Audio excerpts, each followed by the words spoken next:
It's time now for an in-depth look at the global markets on this Friday, and for that I'm joined on the line by Dr. Kim Sei-wan, professor of economics at Ewha Womans University. Dr. Kim, thank you as always for coming on. Pleasure to be here.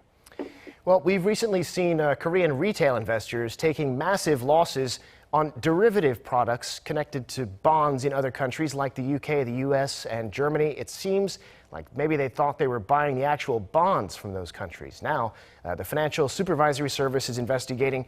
Dr. Kim, what happened here and what is the FSS looking for?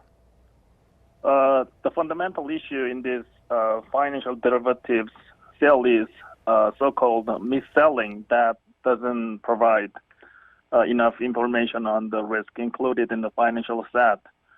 According to sales conditions of DLS, if foreign interest rates and exchange rate remain stable, they provide 4 to 5% interest, which is much higher than market interest rate.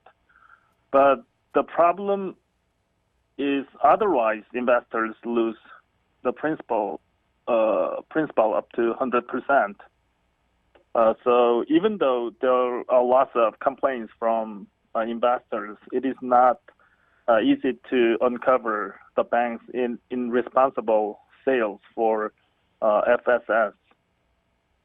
Yeah, sadly, people who invested in these things, many of them got almost wiped out there. Right. Now, in other news, in the U.S., President Trump has said he's going to help Apple, which has apparently been hurt by America's trade war with China. Apple's Tim Cook saying the tariffs have actually helped Samsung. What is it that Tim Cook thinks is unfair about this? And by saying this, what do you think they intend to do? Actually, Mr. Trump's administration was about to impose tariffs on Chinese products up to 10% from September, but Mr. Trump decided to delay it until December. So under this difficult situation related to tariffs, Mr. Cook complained about the impact of U.S. tariff on Apple's products, which is actually assembled in China. But Samsung Electronics is free from these U.S. tariffs because it is a product of Vietnam and India. Mr. Trump can therefore impose trade barriers against Samsung Electronics in terms of tariffs or non-tariff barriers in the near future. Yeah, so we don't know exactly what he might be planning to do. He didn't say. But what kind of measures might President Trump take? And if he does take them, how would those affect Samsung?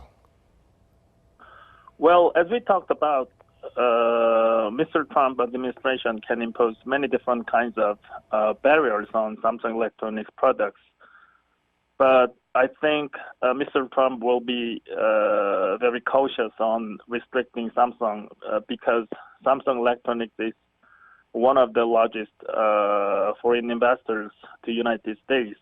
They have a huge memory chip assembly line in Texas, Austin, and they have another huge home appliance assembly line in South Carolina, and in addition to huge research facilities in California. Yeah, so it sounds like he is constrained in a lot of ways in doing anything that would hurt Samsung. But now, another story, we've seen the yield on the U.S. 10-year Treasury fall below that of the 2-year, a sign historically of a recession on the horizon. Why has this happened, and why is the situation persisting? 10-year U.S. Treasury bond yield is slightly, as of now, lower than that of 2-year Treasury bond by 0.002%.